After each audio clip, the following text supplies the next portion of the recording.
ক্ষমতায়ন এমন একটি বিষয়।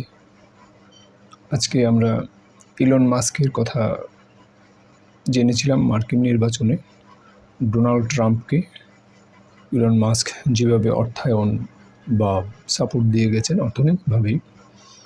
তো জো বাইডেন, মার্কিন প্রেসিডেন্ট জো বাইডেন ইলেকশনের আগে একদম সাম্প্রতিক সময়ে বলেছিলেন যে যদি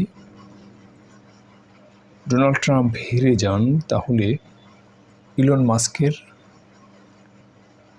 আমেরিকায়, মার্কিন যুক্তরাষ্ট্রে থাকার বিষয়ে বা অভিবাসন নীতির বিষয়ে বিবেচনা করা হতে পারে। তার যে সম্পদ, সহায় সম্পদ এবং তার পরিণতি নেতিবাচক হবে, এরকম একটি ইঙ্গিত দিয়েছিলেন এবং সেটি হওয়ার সম্ভাবনাও ছিল, এটি আমরা জানি। কিন্তু কথা হলো যে এই যে ইলন মাস্ক এখন ডোনাল্ড ট্রাম্প, কমলা হ্যারিস হেরে গেলেন আর ডোনাল্ড ট্রাম্প জিতে গেলেন। তো ডোনাল্ড ট্রাম্প দ্বিতীয়বারের জন্য নির্বাচিত হলেন। ডোনাল্ড ট্রাম্প আসলে এর আগেও 2016 সালের যে নির্বাচন ছিল, মার্কিন নির্বাচন, এই প্রতি বছর তো নভেম্বরেই তাদের সেই নির্বাচন হয়। তো তখন তার সঙ্গে ছিলেন সাবেক পররাষ্ট্রমন্ত্রী, প্রতিদ্বন্দ্বী ছিলেন হিলারি ক্লিন্টন। তো হিলারি ক্লিন্টনের স্বামী বিল ক্লিন্টন মার্কিন প্রেসিডেন্ট ছিলেন, তো এটা আমরা জানি। মার্কিন প্রেসিডেন্টের স্ত্রী ছাড়াও, ফার্স্ট লেডি থাকা ছাড়াও তিনি আবার মার্কিন পররাষ্ট্রমন্ত্রীও ছিলেন হিলারি ক্লিন্টন। তার আলাদা একটি ব্যক্তিত্ব, অবস্থান বা পরিচিতি, আইডেন্টিটি রয়েছে। তো হিলারি ক্লিন্টন যখন মার্কিন প্রেসিডেন্ট নির্বাচনে লড়েছেন তখনও এই ডোনাল্ড ট্রাম্পের সঙ্গেই লড়েছেন। বলা হয় যে মার্কিন প্রশাসন, মার্কিন নির্বাচনে আসলে নারীদেরকে একটু নেতিবাচকভাবে দেখা হয়, অথবা নারীদের ক্ষমতায়নকে মার্কিন নাগরিকরা ইতিবাচকভাবে এখনও দেখার অবস্থা তৈরি হয়নি। তো এবার অন্তত পক্ষে অনেকেই আশা করেছিলেন হয়তো মার্কিনীদের বিপক্ষে যে কথাটি বলা হচ্ছে, তারা নারীর ক্ষমতায়ন চায় না, তো এটি হয়তো এবার একটু পরিবর্তন হতে পারে। কিন্তু আসলে শেষ পর্যন্ত দেখা গেল যে তা হয়নি। ডোনাল্ড ট্রাম্পের একটু পাগলাটে ভাব আছে। এর আগের ক্ষমতার সময়ে বা ক্ষমতা থেকে সরে যাওয়ার পরেও আমরা এগুলো দেখেছি, এগুলো নিয়ে অনেক কথা হয়েছে, বিতর্ক হয়েছে।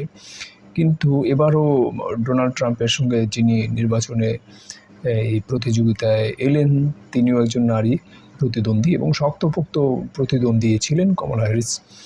তো এখন পার্টির নাম বললাম না, এটা আপনারা সবাই জানেন। কিন্তু কথা হলো কমলা হ্যারিস হেরে গেলেন, ডোনাল্ড ট্রাম্প জিতে গেলেন। ডোনাল্ড ট্রাম্পকে যারা সাপোর্ট দিয়েছেন, বিশেষ করে অর্থনৈতিকভাবে, তাদের মধ্যে ইলন মাস্কের কথা, আমরা তার পরিচয়, ব্যাখ্যা এগুলি আমরা সবাই জানি, মোটামুটি জানি। ইলন মাস্কে যদি আজকে ডোনাল্ড ট্রাম্প না জিততেন তাহলে ইলন মাস্কের পরিণতি কী হতো, এটি একটি বিষয়, এটি একটি ফ্যাক্ট। আর আজকে যখন ডোনাল্ড ট্রাম্প জিতে গেলেন তাহলে ইলন মাস্ক এখন কোথায় থাকবেন? ইলন মাস্কের জায়গা অবশ্যই অতি গুরুত্বপূর্ণ হবে, এটা আমরা নিঃসন্দেহে বুঝতে পারছি। কোথায় হবে এটা একটু সময়ের ব্যাপার তো রয়েছেই, কিন্তু অতি গুরুত্বপূর্ণ পদে ডোনাল্ড ট্রাম্প তাকে রাখবেন। কিন্তু এই ইলন মাস্কের পরিণতি আজকে যদি কমলা হ্যারিস জিতে যেতেন অনেক ভয়াবহ হতে পারত।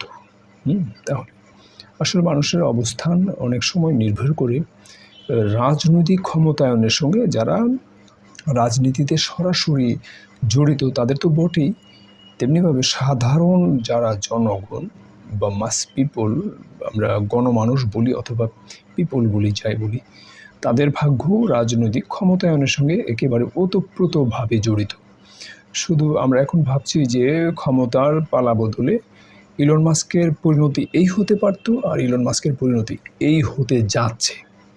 ঠিক তেমনিভাবে প্রতিটি নাগরিক, হয়তো এটা খুব বেশি প্রত্যক্ষ করা যায় না, কিন্তু এটা পরোক্ষভাবে হলেও এই বিষয়টি সত্য যে ক্ষমতায়নের সঙ্গে সঙ্গে একটি রাজনৈতিক দলের ক্ষমতায়নের তার দিক নির্দেশনা অথবা তার ফিলোসফি, তার যে আরও লক্ষ্য উদ্দেশ্য ইত্যাদি থাকে, সংবিধান, কনস্টিটিউশন, এগুলো যাই থাকুক যে দেশের, কিন্তু একটি দলের ক্ষমতায়নের সঙ্গে সঙ্গে তার দলের নিজস্ব মতাদর্শী লোকেদের একটি ইতিবাচক প্রভাব তাদের উপর পড়ে, ঠিক তেমনিভাবে তার বিপক্ষের মতাদর্শী লোকেদের উপর এর বিরূপ প্রভাব পড়ে, এটাও সত্য। তো শুধু আমরা এখন হয়তো ভাবছি যে মার্কিন নির্বাচনে ডোনাল্ড ট্রাম্প জিতে যাওয়াতে ইলন মাস্কের বেশ রমরমা অবস্থা হবে সামনে, তার একটি গুরুত্বপূর্ণ তিনি পাবেনই, কিন্তু তেমনিভাবে প্রতিটি জনগণের উপর এর ক্ষুদ্রাতি ক্ষুদ্র অথবা এই পুঙ্খানুপুঙ্খ অথবা সূক্ষ্মাতি সূক্ষ্ম প্রভাব ইতিবাচক অথবা নেতিবাচক পড়বেই। তো এটাই আর কি, শুধু ইলন মাস্কের ভাগ্যই নয়, ক্ষমতায়নের সঙ্গে সঙ্গে এই প্রতিটি জনগণের ভাগ্য হেলে দুলে যায়।